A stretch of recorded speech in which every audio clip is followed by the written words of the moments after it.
Alemanha do século XX passou por acontecimentos que marcaram muito a sociedade e a história mundial. A gente veio do nazismo e depois de um país dividido no contexto da Guerra Fria. Desde esse momento da queda do muro, como o país tem trabalhado tanto para manter a sua história, mas também ao mesmo tempo para evitar que acontecimentos como esses ocorram de novo, né? Porque acho que ninguém deseja isso, mas a gente também não pode omitir o que aconteceu, né? E Berlim é uma cidade que respira história, que você pode acessar muitos lugares históricos onde coisas nem tão boas aconteceram, né? Então, eu queria saber do senhor qual trabalho tem sido feito e até de conscientização aqui no Brasil, o seu trabalho aqui no Brasil, esse contato com os brasileiros e esse vínculo com a Alemanha, como é que isso tem sido feito? Olha, eu acho que foi o Willy Brandt no dia 10 de novembro, no dia seguinte, né, porque isso aconteceu à noite, né?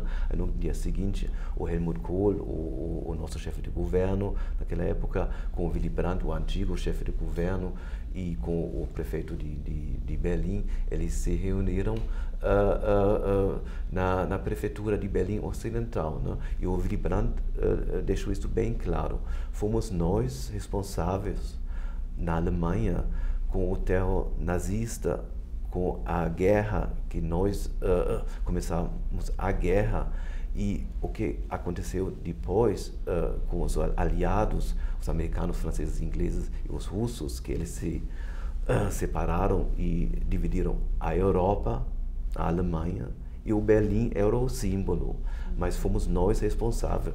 E a nossa lição que nós aprendemos é nunca mais com isso. Então, com isto, eu acho que nós conseguimos convencer os nossos parceiros, os nossos vizinhos, que a Alemanha, depois da Segunda Guerra Mundial, mudou e que nós aprendemos da história que agora a Alemanha é um país pacífico, que quer conviver com os parceiros, com os vizinhos, de uma maneira cooperativa, não? Então, isso foi também o berço da União Europeia, que começou com a comunidade europeia, não? Mas é isto mesmo, porque nós somos multilateralistas, porque nós aprendemos que o nacionalismo manda a gente num caminho perigoso, não? Então, juntos conseguimos. Eu acho que é interessante a gente pensar a partir do referencial das ciências sociais, pensar um sentido um pouco mais macro, um pouco mais amplo do que a Alemanha significa no mundo contemporâneo e o que a queda do Muro de Berlim significou.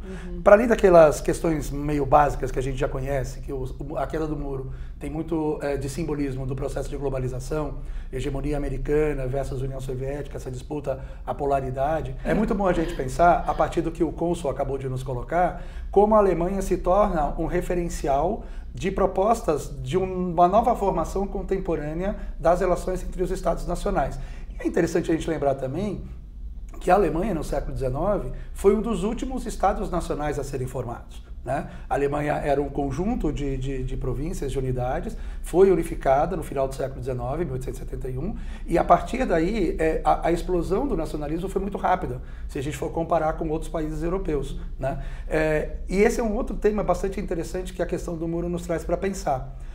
Quando a gente fala de estados nacionais, de fronteiras, e o muro representa justamente isso, tem até outra questão que a gente pode voltar a falar no fim do programa, que é a retomada das construções de muro, embora a Alemanha tenha destruído o seu, mas hoje a gente tem retomado não só muros físicos, né, mas principalmente muros simbólicos, né, fronteiras que são estabelecidas entre identidades de países e de sociedades, o quanto que isso significou do mundo que a gente passou a construir a partir da pós-guerra, né? E aí eu teria, só para apontar para a gente poder pensar, 4 pontos importantes para a gente poder pensar, que é justamente uma certa hegemonia norte-americana que no pós-guerra se firmou, né? Os Estados Unidos até a Segunda Guerra Mundial era um país que era importante, mas não era um país com um protagonismo tão grande que passou a ter.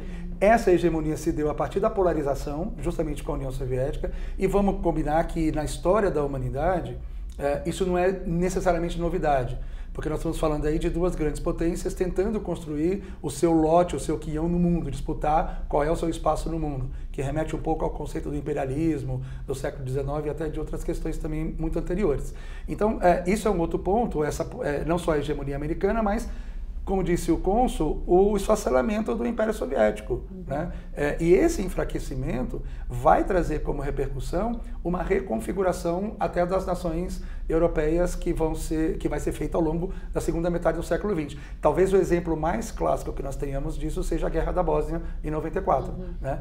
Onde esse enfraquecimento do Estado, né? Justamente a partir do final dos anos 80, início dos anos 90, vai colocar novamente em disputa atores que estavam reprimidos, cuja atenção estava reprimida. Então isso é um elemento muito importante que a gente vê hoje em vários países do mundo, na Ucrânia, em vários contextos. até na própria Ucrânia, Exato. ainda tem assim... Não, e eu estou estendendo isso para outros lugares. A gente está vendo um movimento muito parecido com a Catalunha. Né? Essas reivindicações de identidades mescladas com nacionalidade. E um outro ponto importante é justamente o modelo de capitalismo que a gente passou a construir a partir dessa hegemonia norte-americana. De né? globalização. Exatamente. Que isso é muito interessante pensar a partir do paradigma das ciências sociais, que o pós-guerra nos mostrou que aquele modelo de Estado Nacional como hegemônico para se pensar as relações entre os países foi substituído pelo mercado. Né? Hoje, a pauta principal das relações entre as nações é muito mais a partir do mercado do que propriamente a partir dos protocolos dos estados. Isso é utilizado, mas os interesses comerciais, os interesses econômicos, a gente vê isso em todos os processos de negociação.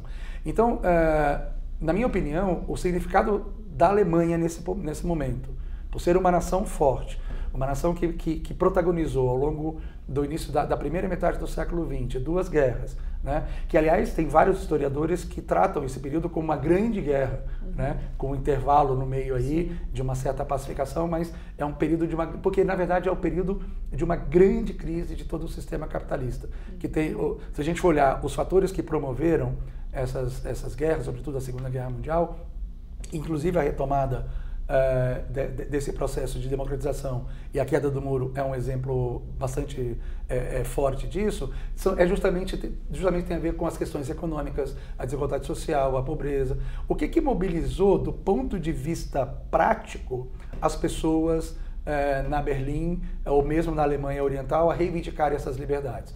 Era a liberdade de ação, de locomoção, mas, sobretudo, também inspirada no grande modelo de consumo proposto pelo capitalismo no mundo ocidental. Capitalista americano, né? Exatamente. Nós queremos ter algo parecido, nós queremos ter algo mais ou menos aí. Então, eu acho que a leitura que eu faço desse processo todo vai um pouco por essa carga simbólica que a Alemanha tem hoje como referência. Não é à toa que hoje, quando nós falamos de democracia, quando nós falamos de liberdade, é o grande país que a gente tem como referência. Né? E até eu queria retomar essa fala do cônsul, da questão das barreiras. A Alemanha, junto com a França, se não me engano, talvez um outro país, são as que estão liderando esse movimento na União Europeia para receber imigrantes, para tentar abafar essas questões que estão surgindo de xenofobia, com a grande crise migratória. E na figura da Merkel, que é conservadora, Sim. que é de direita, né? Mas que ao mesmo tempo não chega a ser nacionalista, né? Exato. A questão do nacionalismo. Então, tem uma questão importante que o cônsul colocou, que eu queria retomar, que é justamente essa relação, que é uma frase que eu gosto muito, que é o perigo do nacionalismo. Nós aqui no Brasil temos a mania de pensar que nós somos pouco nacionalistas, quando na verdade vários povos, sobretudo franceses, ingleses, eu já tive experiência na Alemanha também, das pessoas reconhecerem isso, nós temos um nacionalismo, mas que não é um nacionalismo exacerbado, não é um nacionalismo exagerado. Eu tive a sorte, foi por acaso, de estar em Berlim na final da Copa de 2014, quando a Alemanha foi campeã. Eu estava lá em Berlim, e eu tenho um amigo que é brasileiro, mas ele mora lá há 40 anos, ele foi para lá muito cedo, e ele comentou comigo uma coisa que me chamou a atenção, que tem a ver com essa nossa conversa. Quando a Alemanha ganha a Copa, a explosão de nacionalismo foi incrível, tomou as ruas de Berlim. Berlim foi toda tomada, foram dois momentos importantes.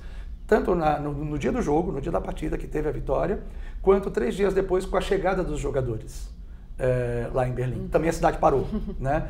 E ele comentou uma coisa comigo que me chamou a atenção. Ele falou: Fred, eu estou impressionado como os alemães estão se permitindo ser nacionalistas. Eu estou aqui há 40 anos e eu nunca tinha visto uma manifestação tão pesada não, mas tão forte e tão bacana de um extravasamento nacionalista, porque isso aqui é um peso. Isso aqui na Alemanha é um peso, claro, dado todo esse passado, toda essa história. Quer comentar alguma coisa?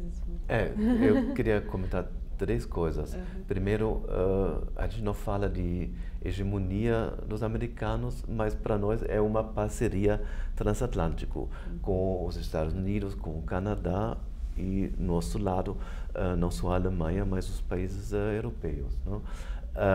Segunda coisa é, a gente não fala de capitalismo, mas o nosso sistema é uma economia de mercado social. Isso é importante para nós, porque o capitalismo parece uma coisa feia, né? Mas aquela economia de mercado social, o social é importante, porque tem as forças do mercado, mas também tem o contrapeso do Estado que garantia os direitos humanos, os direitos sociais dos indivíduos. Isso é importante para a nossa democracia, né? Para não voltar para aquele perigo que os indivíduos se sentem abandonados assim e voltam ao nacionalismo, às outras forças perigosas, né? Então, isso é importante para nós, e não só na Alemanha, mas em outros países da União Europeia, né? Então, o contrapeso da ação social com as forças do mercado. E a terceira coisa, eu acho, naquele dia, ou naqueles 2 dias que você mencionou, né, não foi nacionalismo, mas foi orgulho. Sim, foi orgulho. É isso. Muito obrigado. Não é isso, é que a expressão nacionalismo, ela remete a isso, né? A esse orgulho da pátria, da nação. E só uma ponderação que é com relação à questão do capitalismo, que na verdade, é claro que do ponto de vista de um Estado que tenta construir uma política justa de economia com equidade social, perfeito, é isso mesmo. Só que o que a gente observa hoje no mundo é muitas vezes uma supremacia das grandes corporações até sobre interesses nacionais, sobretudo nos chamados países do terceiro mundo, ou países emergentes, ou países mais pobres.